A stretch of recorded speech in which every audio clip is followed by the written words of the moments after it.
Hey everyone, we are talking about 2024 financial goals, specifically my financial goals. I must say that this video has changed a little bit because I just spent $4,500 on vehicle repairs, and it is what it is, right? Oddly enough, I'm gonna find a way to incorporate it into one of my goals that is towards the end of my list, but I'm gonna have to do what I have to do, right? Because I need a car, I need to get somewhere so I can make money. So regardless, this year is a little bit different than last year, and that is because last year I was super prepared for my 2023 financial goals because it was going to be a big transition. So I started preparing for that in 2022, but 2023 has come and gone, and I made the transition. That's my cat.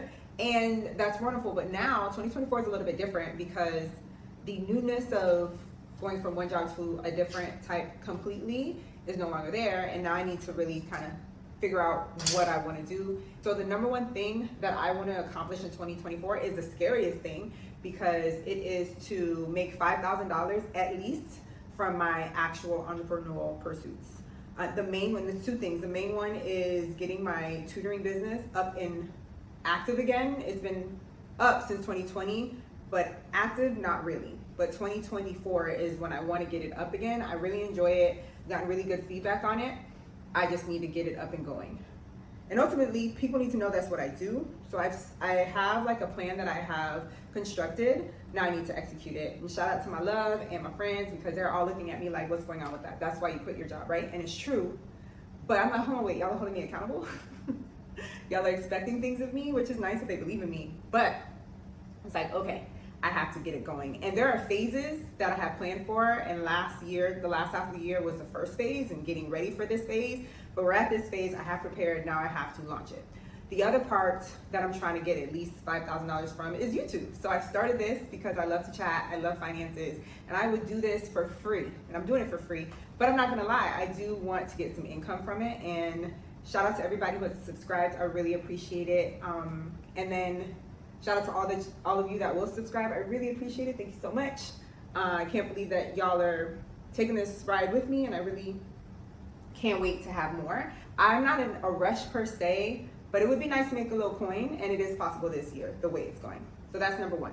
Number two would be, which I've talked about in another video, I want to save at least $2,000 in a brokerage account. And I say that because although I know it's not a lot of money, it is a starting point, and I would just be proud to have executed a starting point. Would I like for it to be $10,000? Yes, but do I have $10,000? No, and now I have to find $4,500 somewhere. The point is to get the ball running and to execute. I'm all about executing. Even if it's something small, I want to execute it. So I have started the researching of the different funds I want to invest in and that I'm able to, but we got to get that going. So $2,000 into my brokerage account, 2024. The third one that I would like to do is save $4,000 to my emergency fund. When I quit my job, I had a significant amount, and I would say it was like 9 months. I want to increase that to a 12-month emergency fund. Making less money than I was making. But the thing about when you don't have as much money, for some reason, I find that I can get the most money out of not having a lot of money. So I've already looked into like what I make right now currently, not making that much, and that's fine.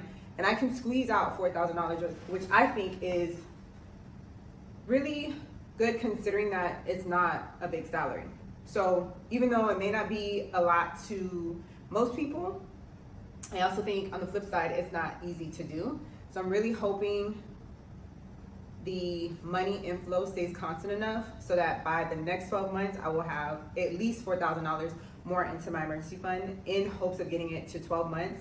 That won't get me to 12 months necessarily, but again, I'm getting the ball rolling because it'll get me to 10 months, it'll get me to 11 months, so far, so forth. And it's in a high yield saving account, so it bears interest, and I'm hoping with that interest, I can just topple it on and it'll be easier as I keep going. And then the last one, which seems a little wishful, a little delusional, but I'm all about being delusional when I get into my ambitious moods, is that I would like to find some money to invest in my business. And this is where the $4,500 that I just spent on my car, I'm gonna have to incorporate it into that, because getting my business off and running bringing some income is going to help me replenish that $4,500 that I just had to pay for my car. But it's like, where do I find the money? Because again, like I said, I don't have that much discretionary income.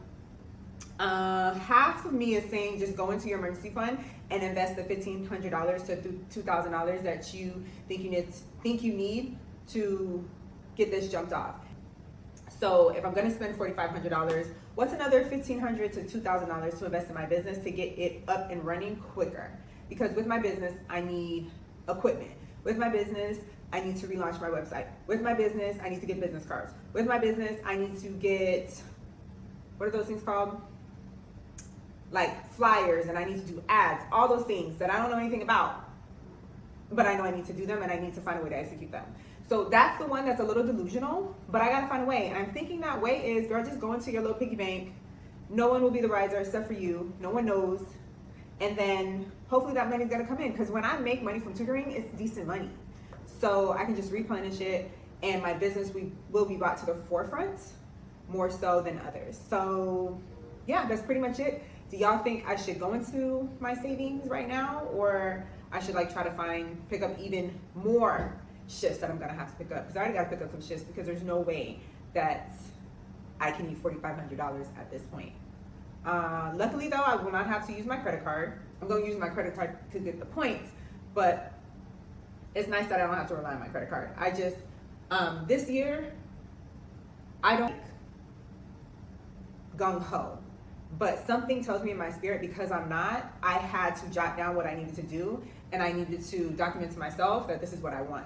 My last video that I did for my 2023 financial goals, I looked back on it and I did 3 out of those 4 goals. So that I would give myself a B. It wasn't an A, but I did really good things. I'm grateful for that. And I'm just hoping 2024 is the same situation. So do you agree with me? Do you not agree with me as far as like how I should invest, find the money for my business? Should I take it out of my savings, or should I just wait until I have money later on in the year, because hopefully I'll get some more shifts? Let me know in the comments. I would like to know what y'all's 2024 financial goals are. Let me know if you're feeling like sharing, and I will see y'all next time.